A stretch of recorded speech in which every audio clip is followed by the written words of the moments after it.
but she was in love. Did I do that? Yes, sis, you did. This is part 29 of how I discovered I was being cheated on by Carl Winslow. So look, I'm a girl's girl. I believe in doing things on the side of right. And despite the fact that I had lived a year-long lie with this man, I still had empathy for this one young lady. And I said to myself on Tuesday, I'm giving myself till Friday to grieve, and then that's it. So basically, from the 22nd to the 29th, that's all I got. Because this situation isn't worth the energy. I understand that there's confusion. I'm confused. But thank God I have beautiful line sisters. And they're like, look, if there's confusion, God ain't in there. And we started to read scriptures together every day to help to bring my mind back to where it could function and process this. But at the end of the day, I'm a girl's girl, and I didn't feel right not letting her know that, yo, you ain't safe. I thought I was safe with him sexually. And to see it happening was real scary. To see it. And to know, okay, well, there's photo of him and this other woman. They're laid up. They ain't got no clothes on. It's her too. And I don't know how many others. So I said, in order for me to be able to move forward, like, I'm not going to grieve this thing and then open up that door. What I'm going to do is give her the opportunity to know so that I can close up all of these chapters and this book all at the same time. So I sent her a text message.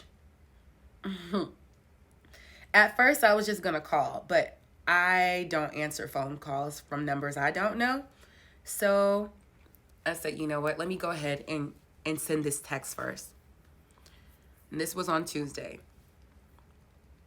So 4 days after I've discovered this, because I'm not trying to implode all of his relationships. I don't care. I don't care in that sense. I'm just trying to figure out why he needed to behave this way toward me. Which I'll never figure out. You know what I'm saying? It's just a mind fuck. Anyway, so my text message to her was simply this. Hi. Let's see. I don't even know what her name could be.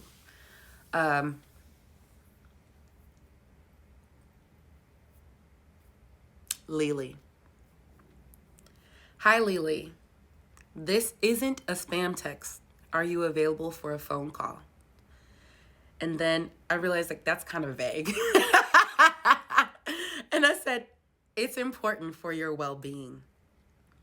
And I'm just a little bit impulsive in this moment.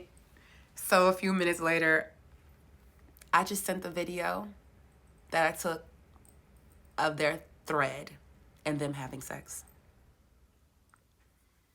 And I let it be. Because at this point, that's all I can do is try to talk to you. But if you don't want to talk, that's cool. And I figured, you know what? She's probably going to call Carl first. And then he'll probably talk her off the ledge and whatever.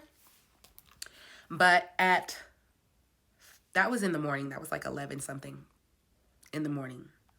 And then at 5 o'clock at night, I get a text. Hello, yes, you can call me. I said, okay, are you available in 20 minutes? Yes, okay. And I FaceTimed her. And we had an hour-long conversation. And my mind was literally blown. Now, when Carl was going through his divorce with Harriet, our first date was about 2.5 weeks before the divorce was actually final. And maybe 3.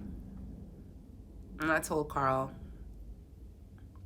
we can go out, we can hang out, but there won't be any sex before your divorce is final. Because I just don't want to be a part of that. You know what I mean? Like, I didn't want that. And so I'm thinking that from the way this text message sounds, Lily just doesn't have a freaking clue.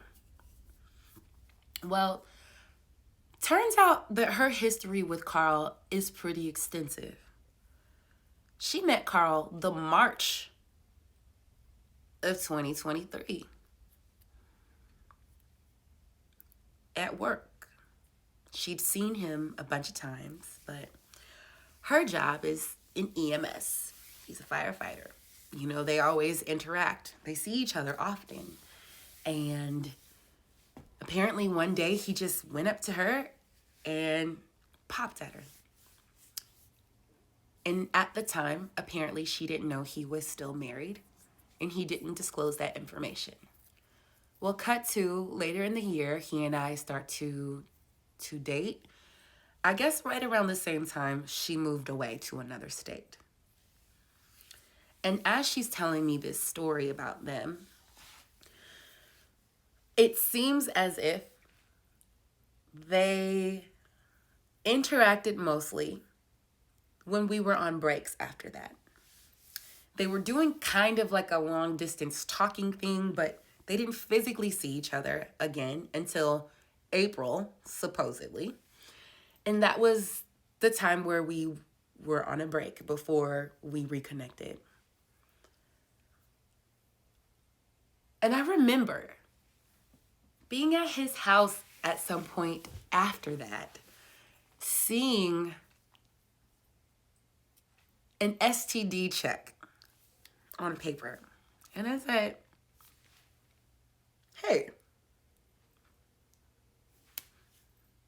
are you having sex with somebody else? I mean, I know we were on a break, but that's cool. But if you're having sex with somebody else, you should tell me. So I can do my due diligence. No, that's just like, I get tested every 6 months anyway. I'm like, okay, well, we got tested together in December. And if you haven't had sex with anybody else, even though we were on a break, like, it's fine. No, I wasn't having sex with anybody else. Yeah. And then in May, when his heart was racing because a text message came through from Turquoise. Guess who Turquoise is, y'all? Lily. So I remember him telling me something about he was going to go to Texas to go see Louis and help Louis pick out a car at some point in June. And I had traveled so much in June.